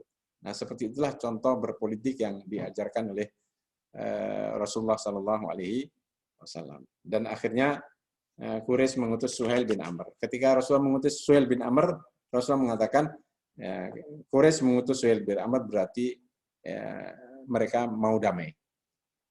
Jadi tahu ketika mengutus seseorang itu Rasul sudah tahu apa maksudnya. Dan ini pelajaran bagi kita semua dalam berpolitik, bagaimana agar kita menguasai peta politik dan kemudian bisa bertindak tepat sesuai dengan peta yang dimilikinya. Yang terakhir kemudian organisasi Sirah Nabawiyah, studi Sirah Nabawiyah dari aspek militer. Ya, tentu karena ajaran Islam ini ajaran yang lengkap, tentu tentang militer ini juga sudah bahkan dicontohkan oleh Rasulullah dengan berperang berkali-kali. Bahkan ayatnya juga wa'idu lahum mastata'tum min quwwatin turhibuna bihi aduwallahi wa aduwakum. Ya, dan karena itu Rasulullah SAW juga memperhatikan aspek ini, dan bagaimana Rasulullah SAW juga menunjukkan perhatian kepada aspek ini, terutama aspek pemilikan senjata misalnya. Di sini ada fakta Nabi membolehkan Yahudi Bani Nadir bergabung dengan Yahudi Khaybar dengan membawa harta mereka kecuali senjata. Jadi ketika Bani Nadir diusir dan mereka minta untuk gabung dengan Yahudi Khaybar, silakan pergi ke sana, yang kalian bawa harta yang bisa kalian bawa. Dalam riwayat itu disebutkan sampai ada Yahudi yang melepas pintu rumahnya itu dibawa dengan unta. Nah, tapi senjata nggak boleh. Akhirnya tidak ada seorang pun Yahudi Bani Nadir yang bawa senjata. Dengan begitu Nabi mendapatkan senjata. Kemudian ketika menaklukkan benteng-benteng Khaybar juga, ya, senjata tidak dibagikan kepada kaum muhajirin, tapi dijadikan menjadi milik negara, ya, milik Baitul Mal, karena akan diperlukan untuk perang-perang selanjutnya. Kemudian Rasulullah juga memerintahkan para sahabat untuk membeli senjata dari penduduk Najd. Nah, ini menandakan perhatian Rasulullah pada aspek militer. Nah, nanti belum lagi kita kaji bagaimana strategi peperangan yang dicontohkan oleh Rasulullah SAW dalam berbagai peperangannya. Demikian barangkali apa yang bisa saya sampaikan terkait dengan urgensi studi Sirah Nabawiyah. Mudah-mudahan bisa menjelaskan sedikit tentang urgensinya ini. Ya, tentu tidak sempurna dan mohon maaf atas berbagai kekurangannya. Jazakumullah khair. Jazakumullah Ustaz atas kajiannya, luar biasa. Tadi kita dengarkan sendiri bagaimana urgensi studi Sirah Nabawiyah yang dari berbagai aspek, ya. Ini mengisyaratkan bahwa bagaimana Rasulullah memberikan contoh yang luar biasa, masalul a'la dalam melaksanakan Al-Quran. Dan ini berarti isyarat juga bahwa Islam itu adalah merupakan minhajul hayah, pedoman hidup yang dicontohkan oleh Rasulullah SAW. Selanjutnya mungkin langsung tanya jawab, silahkan raise hand dan nanti langsung dihidupkan mic-nya dan bisa bertanya. Atau kalau tidak sempat bisa ditanya di chat. Silakan. Silakan yang menggunakan HP bisa ada ini raise hand, fitur Mengangkat tangan. atau kalau menggunakan laptop ada di sini juga fiturnya yang reaction. Nanti akan diaktifkan mic-nya. Ini baru pengantarnya, insya Allah mulai hari Sabtu depan kita akan kaji dakwah di Mekah, artinya mulai dari awal-awal. Ya. Ini baru pengantar dari kajian Sirah Nabawiyah. Insya Allah berikutnya kita akan mulai bagaimana perjalanan dakwah, perjalanan Rasulullah SAW sampai akhir dari beliau. Silakan kalau ada yang bertanya atau ya, dari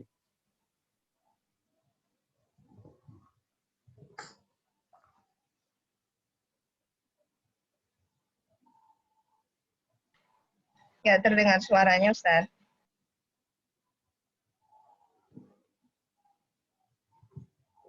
Silakan yang ingin bertanya kalau langsung ada saja yang bisa bertanya, diaktifkan mic-nya. raise Sudah hand saya aktif. tangannya.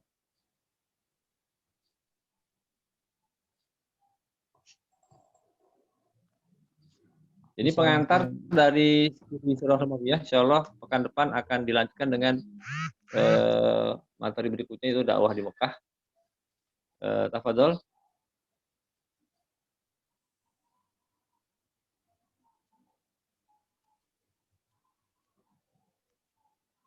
Waktunya masih ada 13 menit lagi, sekarang 7.17. Jadi kalau masih untuk Mas Hengki Setiawan ya. Pak Hengki Setiawan, silahkan Pak Pak Hengki. Dani. Udah, silakan Pak Hengki aktifkan mic-nya dan videonya. Hengki Setiawan ya. Ya. Assalamualaikum warahmatullahi wabarakatuh. Waalaikumsalam. Mohon maaf Ustaz, karena tidak ada webcamnya di rumah, Oh, ya. jadi nggak bisa ngaktifin kamera. Baik, alhamdulillah tadi sudah menyimak dari awal penjelasan dari Ustadz Aun. Alhamdulillah banyak sekali ilmu yang bisa saya dapatkan.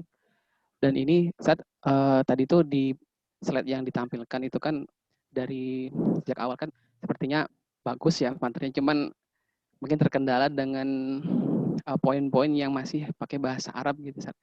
Apakah mungkin bisa enggak nanti saya dapatkan atau mungkin kita dapatkan semua yang ada terjemahan Indonesia sedikit gitu. Jadi ketika kita membaca Arabnya nanti ada bahasa Indonesianya di sampingnya gitu. Jadi karena insya Allah nanti saya pun juga kalau sudah bisa mendalami kajian sirah ini ingin menyampaikan kembali di forum dakwah di masjid lingkungan supaya nanti insya Allah kalau memang bisa Ramadan nanti bisa saya juga menyampaikan kajian sirah di jamaah masjid gitu. Aja sih mungkin yang bisa saya sampaikan, mungkin bisa minta poin-poin di slide tadi yang ada terjemahan bahasa Indonesianya yang di poin yang pertama kalau nggak salah tadi ada yang bagaimana ada poin-poin yang ada bahasa Arabnya itu saja sih. Jazakallah khair. Assalamualaikum warahmatullahi wabarakatuh. Waalaikumsalam warahmatullahi wabarakatuh. Mungkin ada lagi yang lain mungkin? Kalau nggak ada langsung dijawab oleh satu tahun.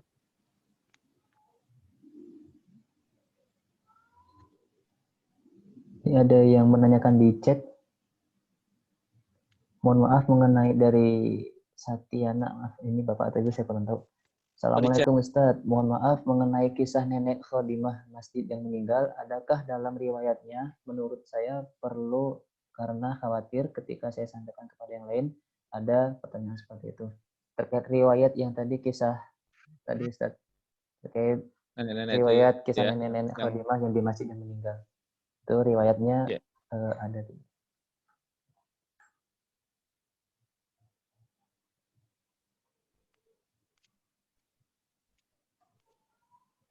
Saya jawab. Ya Ustaz, silakan Ustaz. Ya baik, yang pertama tentang terjemahan ya insya Allah nanti saya terjemahkan. Saya kadang tidak diterjemahkan itu saya takut ini slide-nya banyak gitu. Tapi nggak apa-apa lah nanti untuk ke depan nanti saya terjemahkan dan untuk materi ini nanti saya terjemah dulu baru kemudian dibagi insya Allah. Kemudian yang kedua, adakah riwayat tentang nenek Khadimah tadi itu? Ada insya Allah nanti saya sebutkan. Saya cari di buku hadisnya nanti insya Allah saya susulkan. Baik. Jadi itu bukan, insya Allah bukan riwayat yang dhaif, tapi riwayat yang sahih. Bahkan masyhur itu. Baik. Kalau mungkin kalau yang dari Ustaz belum hadir, saya mungkin yang bertanya nih Ustaz. Betul. Jadi Ustaz, yang saya ketahui buku Sirah Nabawiyah itu banyak bertebaran ya dengan pengarang bermacam-macam dengan bahasan dengan sudut pandang yang berbeda. Mungkin juga seperti buku-buku karangan, kadang-kadang juga ada buku karangan dari orientalis, Ustaz, yang membahas sirah Nabawi, membahas sejarah Nabi juga. Cuman beliau tidak tentunya tidak mengarahkan kepada pencerahan. Nah, pertanyaan saya adalah bagaimana kita bisa memilih buku-buku sirah yang memang bagus dan sesuai dengan manhaj atau dengan yang seharusnya gitu, yang istilahnya tidak ada di situ penjabaran yang tidak menyimpang atau yang direkomendasi untuk bisa kita telaah gitu, Ustaz. Ya. Ustaz, apa panduannya, Ustaz, untuk bisa memastikan bahwa buku sejarah ini layak direkomendasi untuk bisa kita telaah. Ada lagi, Ustaz, yang kedua, Ustaz, pertanyaannya. Ada salah seorang teman yang mengatakan bahwa, atau ulama ya, mengatakan bahwa buku sirah ini bukan hanya dibaca sekali. Dia harus dibaca berulang-ulang, karena setiap membaca diulang dia akan menimbulkan inspirasi baru terhadap kehidupan dia yang dialami. Artinya bahwa kalau kita ada menghatamkan Quran, maka juga sirah juga ada istilah menghatamkan sirah nabawiyah begitu, Ustaz. Apa benar begitu, Ustaz? Ya, memang benar, di antara buku-buku itu yang ditulis oleh orientalis sendiri. Kalau yang ditulis orientalis kan enak itu menengarainya. Bisa dilihat dari namanya. Yeah. Ada Gotzer itu punya buku tentang sirah nabawiyah juga ada. Atau Bruckmann apa siapa itu dari Jerman apa dari mana itu. Kalau itu saya tidak merekomendasikan untuk membaca buku-buku mereka. Ya, walaupun mereka ada yang objektif, tetapi tetap saja ada virus-virus yang karena mereka tidak paham sehingga tentu sesuai dengan analisanya. Yang kedua, penulis-penulis Muslim yang terpengaruh dengan orientalis. Itu juga harus diketahui sehingga kita tidak terkena virusnya. Salah satunya yang banyak beredar di Indonesia ini adalah sirah nabawiyah yang ditulis oleh Haikal itu, Hussein Haikal itu. Dia seorang wartawan ya, bahkan pernah menjadi menteri pendidikan nggak salah di Mesir, tetapi dia banyak terpengaruh karena memang latar belakangnya bukan ulama yang menguasai agama gitu, tapi punya semangat. Tetapi tidak lepas dari pengaruh-pengaruhnya. Sehingga salah satu virus di dalam bukunya itu, dan ini banyak beredar di Indonesia ya, karena diterjemahkan udah lama, ya, mengatakan ya dia nggak percaya dengan mukjizat gitu. Bahwa semua yang dilakukan Nabi itu adalah karena memang kecerdasan dan kehebatan Nabi saja, nggak ada mukjizat. Gitu. Padahal ya tentu kehebatan Nabi itu tentu ditunjang oleh kenabiannya, bukan karena kecerdasan semata-mata. Ya, kalaupun saya menyebut kecerdasan Nabi itu adalah kecerdasan kenabian, gitu, bukan kecerdasan sebagai manusia. Nah, ini kemudian juga bukunya Thaha Hussein yang juga sudah diterjemahkan juga dalam bahasa Indonesia. Yang ketika bicara tentang Khulafaur Rasyidin itu banyak virus-virus karena dia mengtokoh murid orientalis ya, bahkan istrinya itu seorang orientalis. Dia seorang buta tapi punya kecerdasan, belajar disekolahkan oleh pemerintah Mesir ke Sorbonne dan kemudian diplot untuk menjadi corongnya para orientalis, bahkan istrinya sendiri seorang Prancis dan seorang orientalis yang kemudian banyak mengubah pikirannya, dan dia termasuk sastrawan. Memang gaya penulisannya juga sangat bagus, tapi banyak meracuni pikiran-pikiran tentang Islam dan lain sebagainya. Jadi dalam hal ini memang harus agak sedikit selektif. Karena itu ya saya kira banyak yang ditulis oleh Muhammad Al-Ghazali atau oleh Abdul Hasan Ali An-Nadawi, belakangan yang ditulis oleh yang kemudian saya rekomendasikan untuk jadi rujukan oleh Dr. Ali Muhammad As-Solabi, dan beliau menekuni sejarah itu banyak, bukan hanya sirah, tapi Khulafaur Rasyidin sampai sejarah ke sininya itu Bani Abbasiyah, Bani Umayyah, Khilafah Utsmaniyah Turki, dan dan seterusnya. Beliau nulis dengan perspektif yang benar, karena memang beliau ingin meluruskan sejarah yang sudah terkontaminasi oleh pikiran-pikiran orientalis itu. Kemudian yang kedua, baca berulang-ulang ya, memang tidak ada salahnya kita baca berulang-ulang. Minimal sekali kita ini harus khatam membacanya, atau pilih buku beberapa, bagusnya sih tidak hanya satu buku, ya beberapa buku kita baca khatam. Nah, nanti ketika kita membahas sesuatu kita rujuk lagi. Ya, saya walaupun sudah menerjemahkan beberapa buku sirah ini, tapi tetap saja kalau ada masalah selalu saya rujuk gitu. Jadi tapi sebagai bacaan khatam pertama, saya kira wajib setiap muslim itu ya pernah mengkhatamkan buku sirah nabawiyah itu, karena ini bagian dari kewajiban kita dan untuk memperdalam kecintaan kita kepada Rasulullah Shallallahu Alaihi Wasallam. Saya kira itu Pak Sulam. Alhamdulillah, ini ada satu yang ingin bertanya dan satu lagi yang melalui chat. Mungkin yang ingin bertanya dulu dari Kak Dwi Kanvas, ini satu lagi ya. Silakan Kak Dwi Kanvas, diaktifkan mic-nya. Baik, bismillahirrahmanirrahim. Assalamualaikum warahmatullahi wabarakatuh. Wassalamualaikum. Ini terkait dengan ini apa yang tadi sudah disampaikan tentang sebagian masyarakat kita yang mereka hanya sebagai sarana rutinitas saja. Itu mungkin yang terkait dengan kitab Barzanji Ustaz ya, yang biasanya dibacakan di acara-acara maulid gitu. Yeah. Nah, apakah kitab Barzanji itu juga bisa jadi salah satu rujukan sirah nabawiyah kita, karena mungkin ada beberapa teman-teman yang berpendapat bahwa isinya itu terlalu berlebihan gitu dalam menyampaikan sirah. Gitu, Ustaz. Ya. Ya, bagus ya, buku Barzanji itu bercerita secara ringkas tentang keagungan Rasulullah Shallallahu Alaihi Wasallam. Saya kira bagus juga untuk dijadikan sebagai salah satu referensi, karena ya menggambarkan secara umum, ya secara ringkas umum tentang bagaimana keagungan Rasulullah Shallallahu Alaihi Wasallam. Jadi bisa dijadikan salah satu referensi, insya Allah. Satu lagi mungkin Ustaz ya, ada lagi satu yang dari chat. Mungkin terakhir, pertanyaan terakhir. Terkait sumber hukum Islam dari Pak Agus Liwis Kurniawan, terkait sumber hukum Islam, Al-Quran, Sunnah, dan Ijma'. Di sisi lain, tadi ada penjelasan bahwa sirah bukan hanya terkait dengan sunnah, tapi ada penjelasan lain selain sunnah. Positioning sirah dalam hukum Islam seperti apa?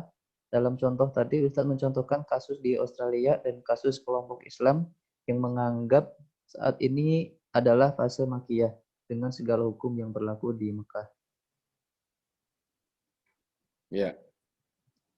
Jadi sirah nabawiyah ini ya fokusnya itu adalah mengajari kita tentang manhaj amali. Ya, metode bagaimana kita mengimplementasikan Islam ini. Dan ini penting, ya, harus juga kita ketahui supaya tadi itu tidak terjebak pada kesalahan-kesalahan kemudian mengkafirkan orang dan lain sebagainya, ya. Ini karena tidak memahami sirah nabawiyah, ya, makanya orang yang mempelajari sirah nabawiyah itu akan banyak mendapatkan manhaj amalinya, ya, penerapannya itu, metode cara bagaimana kita menerapkan ajaran-ajaran Islam yang sudah kita pahami ini, itu juga perlu kita mencontoh Rasulullah Shallallahu Alaihi Wasallam. Tidak langsung melihat orang bersalah atau lihat orang belum berjilbab dan lain sebagainya langsung tembak, langsung kamu ini muslim tidak baik lalu dan sebagainya. Atau mungkin tidak memberikan kesempatan kepada orang untuk berinteraksi secara bertahap. Dan itu akan kita dapatkan dari sirah nabawiyah ini. Ya, karena itu ya ada seorang tamu dari Arab itu luar biasa. Ketika datang ke Indonesia itu, dia melihat satu fenomena yang tidak ada di Arab. Apa fenomenanya? Dia ketika datang ke masjid itu, dia lihat ibu-ibu sholat ke masjid datang ke masjid itu dengan tidak menutup aurat. Tapi kemudian mereka sholat pakai mukena, dan ini mengagumkan fenomena Islam di Indonesia ini. Di mana letak kekagumannya? Katanya, kalau di negara Timur Tengah, orang yang tidak pakai jilbab itu pasti nggak sholat. Sudah bisa dipastikan kalau nggak pakai jilbab, dia nggak sholat, kata dia. Tapi ini fenomena di Indonesia mengagumkan, katanya. Berarti katanya menasihati pada kita semuanya, antum dakwanya harus lebih mendekati mereka dan supaya mereka ini sudah cinta agama, hanya mungkin karena pengetahuan, hanya belum memiliki kesadaran tentang kewajiban itu, sehingga mereka masih ini sholat ini sudah modal yang sangat baik untuk dijadikan modal untuk meningkatkan keislaman. Nah, maka bagi orang yang nggak melihat dari aspek ini, mungkin ya dianggapnya ahlul ma'asi saja gitu. Ini kan melihat persoalan itu dari perspektif yang berbeda.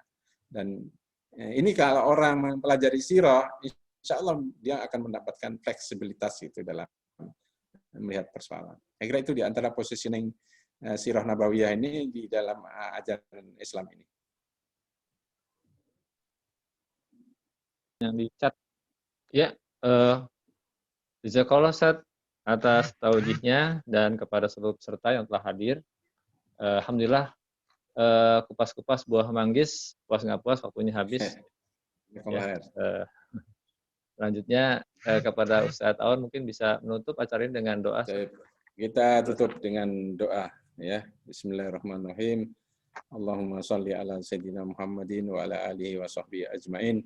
Rabbana dhalamna anfusana wa illam taghfir lana wa tarhamna lanakunanna minal khasirin. Rabbana la tu'akhidna in nasina aw akhtana. Rabbana wa la tahmil alaina isran kama hamaltahu 'alal ladina min qablina. Rabbana wa la tuhammilna ma la taqata lana bih. Wa'fu anna waghfir lana warhamna anta maulana fansurna 'alal qaumil kafirin. Rabbana la tuzigh qulubana ba'da idh hadaitana wa hab lana min ladunka rahmah innaka antal wahhab. Rabbana afriq alaina sabran wa sabbit aqdamana wansurna 'alal qaumil kafirin wansurna 'alal qaumil munafiqin wansurna 'alal qaumid dhalimin. Rabbana hab lana min azwajina wa dhurriyyatina qurrata a'yun waj'alna lil muttaqina imama. Rabbana atina fid dunya hasanah wa fil akhirati hasanah wa qina adzabannar. Subhana rabbika rabbil izzati amma yasifun. Wassalamun alal mursalin walhamdulillahi rabbil alamin. Baik, Pak Fila, kita tutup dengan doa kafaratul majlis. Subhanakallahumma wa bihamdika asyhadu an la ilaha illa anta astaghfiruka wa atubu ilaik. Insyaallah kita ketemu lagi hari Sabtu insyaallah pekan depan jam 1 besok jam 6 sampai jam. Alhamdulillah hari ini lancar ya. Enggak ada kendala. Alhamdulillah. Insyaallah lancar. Ada YouTube. Jadi bisa kalau yang enggak lancar bisa ke YouTube ya. YouTube juga lancar insyaallah. Demikian, jazakallahu khairan. Assalamualaikum warahmatullahi wabarakatuh. Waalaikumsalam warahmatullahi wabarakatuh. Jazakumullah khair Ustaz. Jazakumullah khair Ustaz. Masya Allah. Luar biasa.